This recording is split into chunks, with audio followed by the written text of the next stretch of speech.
At the head of a windy, narrow, hollow road, way up in the mountains, sat a little single-wide trailer surrounded by woods full of oak and poplar, elm and beech, witch hazel and pawpaws, and so many other plants and trees. This little trailer is where Jack and the old woman call home. Here's Jack now, singing one of his songs. Some folks call this a trailer or tease that I live in a pop can. Some they call it a mobile home. For me, it's just right, and I sleep good at night. So I'm happy to call it my own. There's a saying that says home's where the heart is. My heart's in the woods and the hills that surround. So I usually just call that roof and those walls my dwelling, my shelter. Get in the house. You need warmer clothes. I'm gonna be out singing in the snow all the time. It ain't cold to me. It's 31 degrees. Hold on to your britches, I'm coming. But in the morning, I'm going up the ridge to the Piney Gap Woods to cut us a Christmas tree. You need a bigger supper and good night's sleep. If you're gonna wake up before the rooster goes, your food's getting cold. See you later, son. Hope you have big fun when you go over the hill this evening. I'll be up before you in the morning. The old woman had taken care of Jack since he was a little baby. Really, they took care of each other and kept each other company. They weren't any kin by blood, but were just as much a family as any other. But that's a story for another time. Tonight's story is about Jack and him going down in the roots of the world. It all started when Jack went out looking for the perfect Christmas tree inside the house the night before. It was about bedtime. Why do we gotta keep it so hot in this house? What, do you want a tree? No, but I don't want to roast either. This stove is bigger than what we need. No bigger than the electric bill.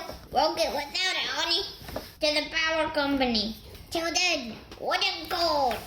I guess I ought to count my blessings and be thankful for you and that stove too, even if it does get smoky in here some nights when the fire dies down. You want me to read us a poem before bed? I'll get the book. One about the tree. That's what I was fixing to read.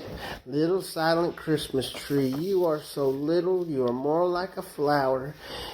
Who found you in the green forest? And were you very sorry to come away? Look at the spangles that sleep in all year in the dark box, dreaming of being taken out and allowed to shine, the balls, the chains, the red gold and fluffy threads.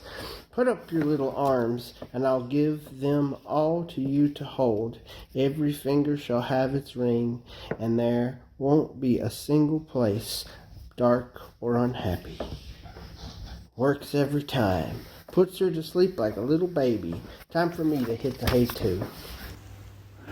Jack slept like a warm little cozy kitten and woke up just before the rooster let out his first cock-a-doodle-doo. Gotta get ready and get on going before the sun shines on the hilltop. Jack thought about how the same sun that lit up the hills also shined on the rest of the world. He thought about how it shined on all kinds of people in places far away, and how at the North Pole, the coldest place in the world, the sun stayed in the sky for months at a time and then went away just as long. I'm all bundled up and ready to go. I'm staying in bed a while longer. You throw a log or two on the fire before you go. Oh, I will. Don't worry. Jack wasn't much on doing boring chores, but keeping the fire going for the old woman made Jack happy. So before he left, he split a few dry logs and stoked the fire till it was roaring hot. By now, the sun was just barely lighting up the sky, so he hit the trail running. Then he slowed down to a jog till he was about out of breath and sweating and had to just walk. When he finally sat down to take him a rest, the first real bright sunbeam jumped over the horizon and lit up Jack's face. Now you come up, you big ball of fire. It took you a while, but you're here. When I beat you to rise with sleep in my eyes, I'm proud, but it's all in good fun. 'Cause I know while I'm sleeping, you circle the earth, seeing the things that dreams are made of, the good and the bad, the funny and sad, all of it. So thanks for the day, the trusty, the mighty sun. I love it when they notice me. You know, really notice. I visit every day, and sometimes the clouds cover me up, but I still do my job, burning bright. Not many people know that the sun talks a lot. As a matter of fact, it seems to never stop. But Jack never heard a word. He didn't need to. The warmth on his face was a joy more than any words or letters ever could say. By now, Jack was pretty far up the hill. And still he hadn't realized he left one very important tool back at the house.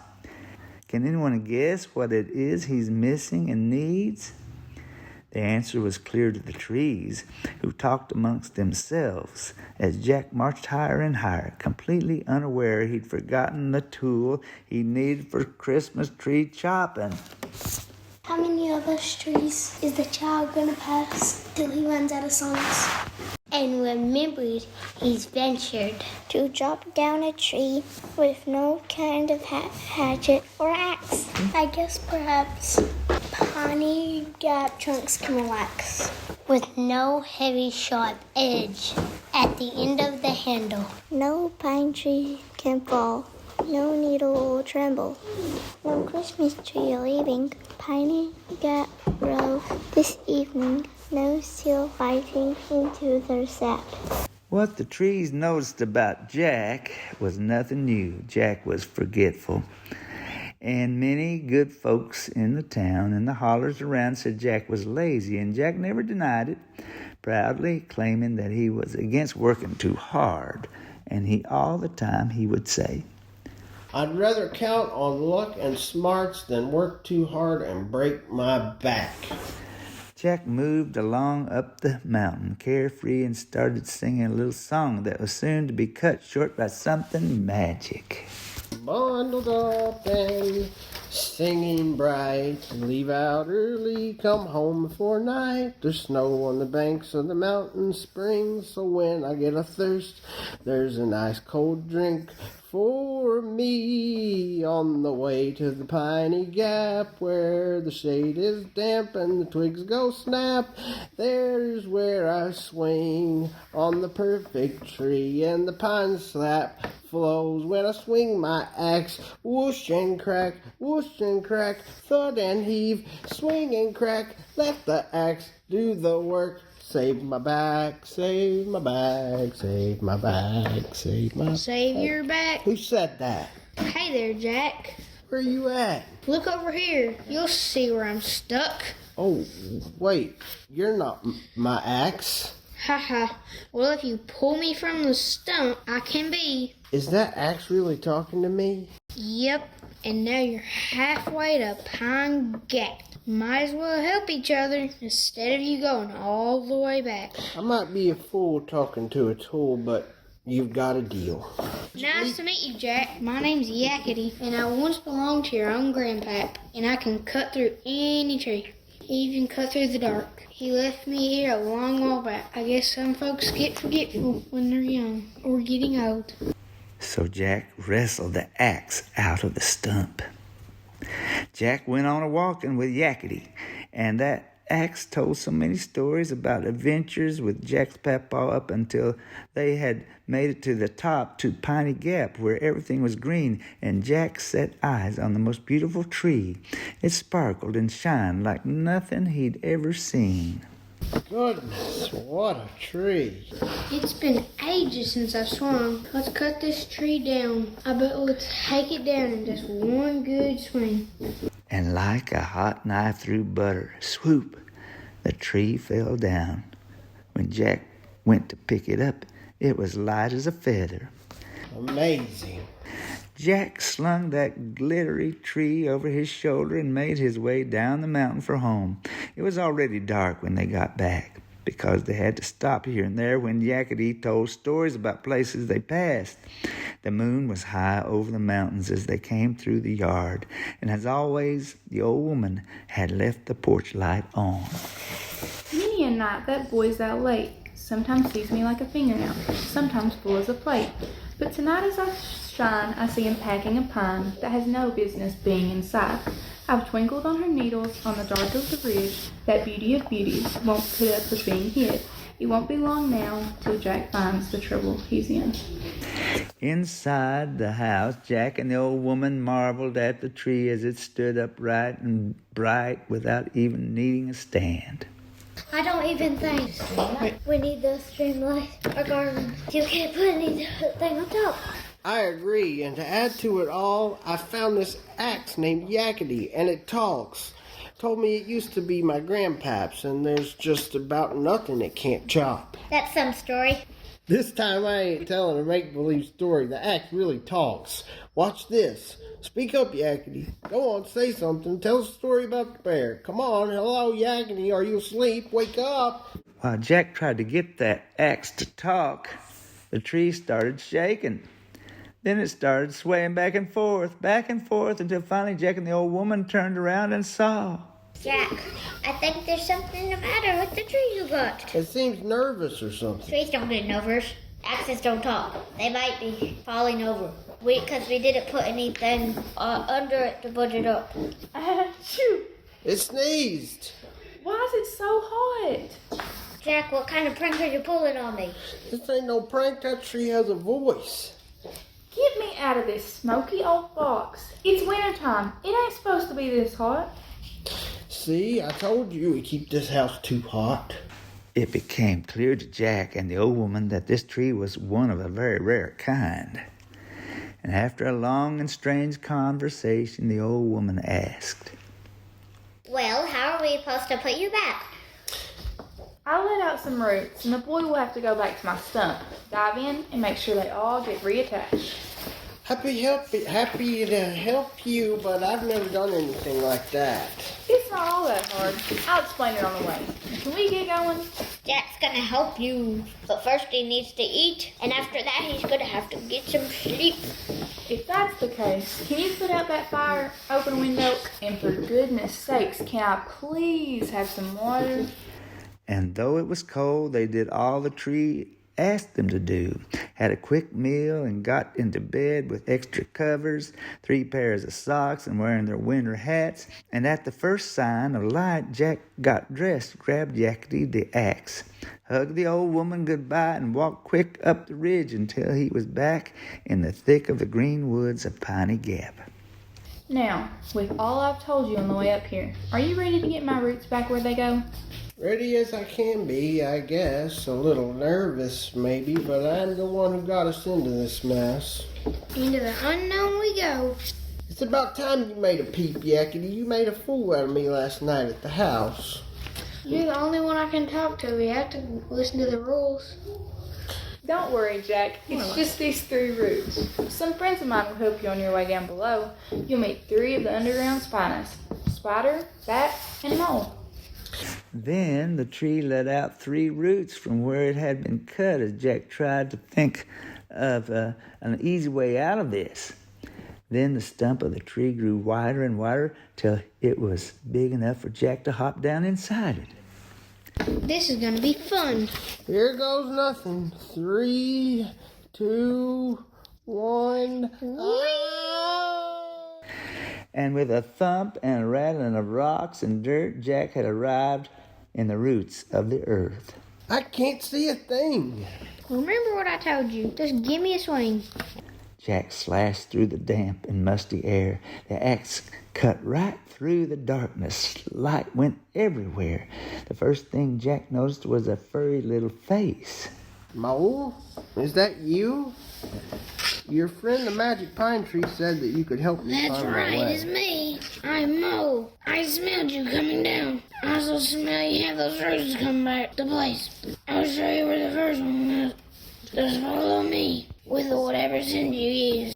Thanks, and nice to meet you, Mole. But before we go, I always wondered, how do you get around down here and know which way you're supposed to go? I use my ears and nose, so faith is the source, or that first root holds. I'm sure you're not here if you weren't using some face of your own. That's part of it, Mole. And it feels good to be reminded. Let's go and find it. You lead the way. I'll be right behind you. On they went, and Jack realized he'd shrunk down quite a bit. But after all that happened with the magical talking axe and tree, he naturally expected more miraculous things. Mole guided them safely to a trickling underground spring.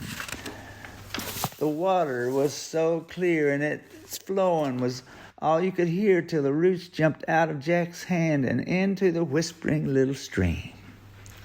Hold on to your faith and be brave. Just go up the stream, and you'll find the next root source. Bat will be waiting to help you, of course. It's been a nice trip, Mole. You're a wonderful guide. I'll smell you later, Jack.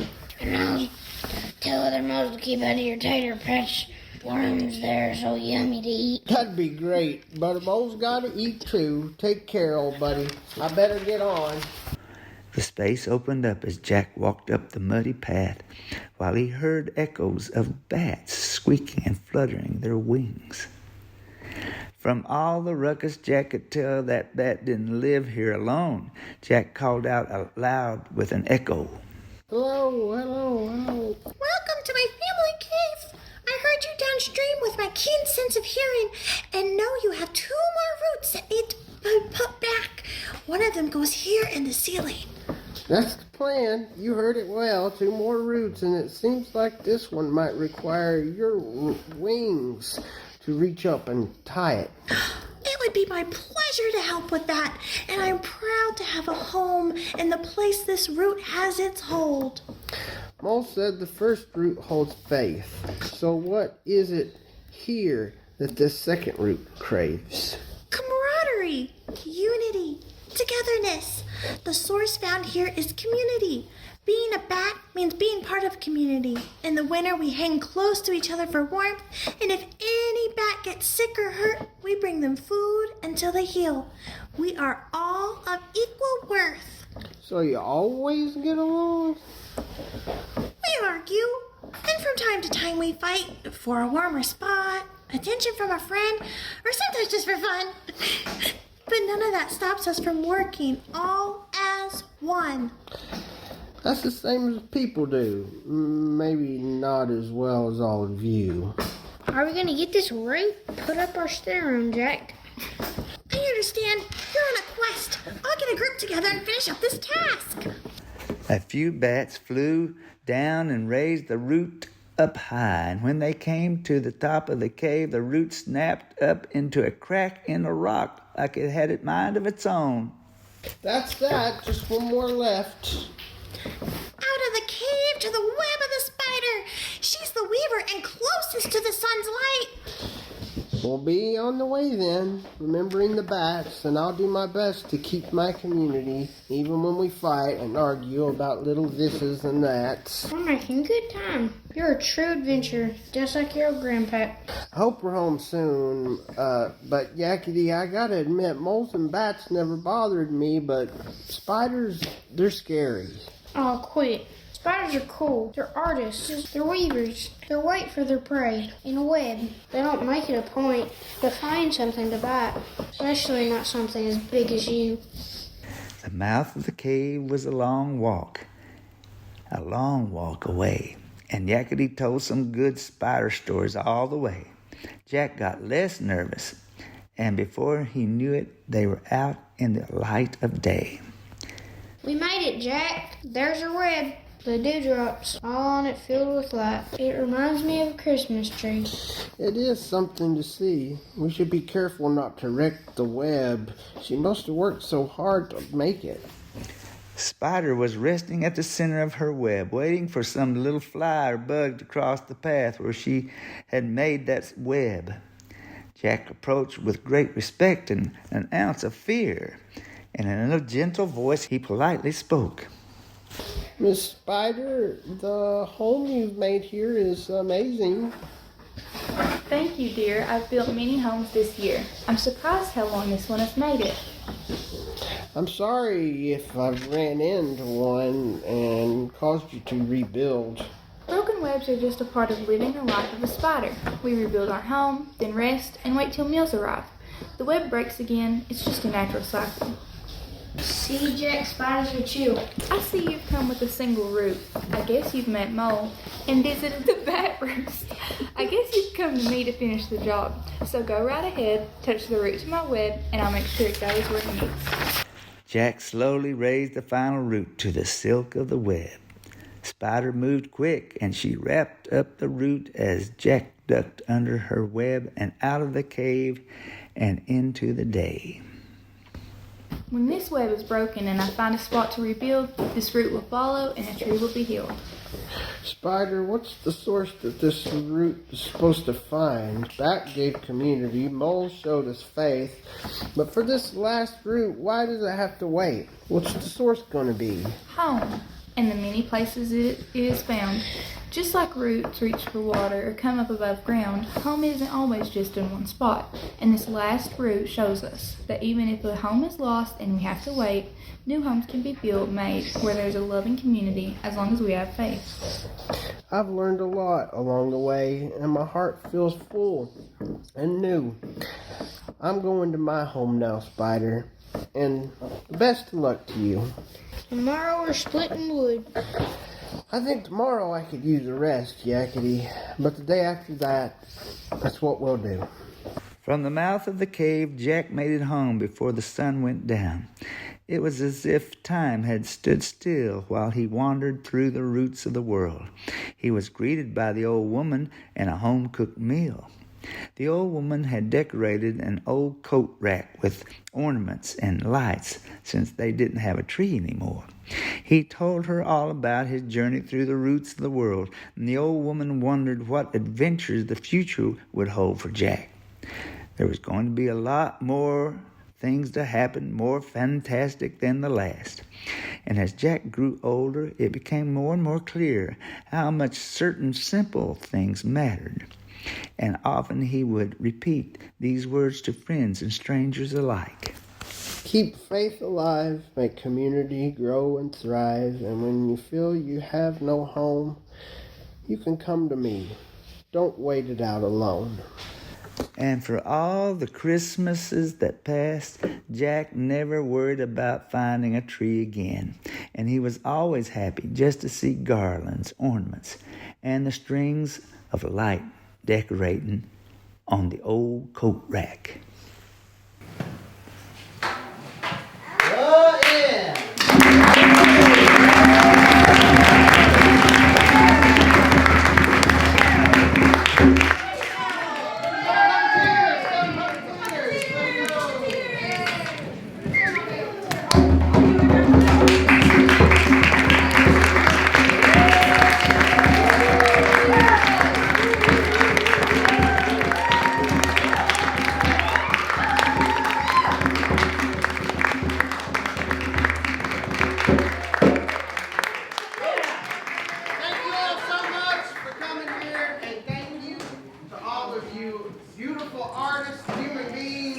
Creators, musicians, handy carpenter, wonderful children. Love you so much. Love you all. Thank you for coming. Thank you, Yoko, Kelsey, Randy, both of them, Levi, Jacob, everybody that could be here. Hope it was a delight for you all. Thank you, thank you, thank you. And do you all want to introduce yourselves? Chloe Pack. Toby Essen. Wayne Snell. Caitlin Snell. Madison Brown. Coffee got to go.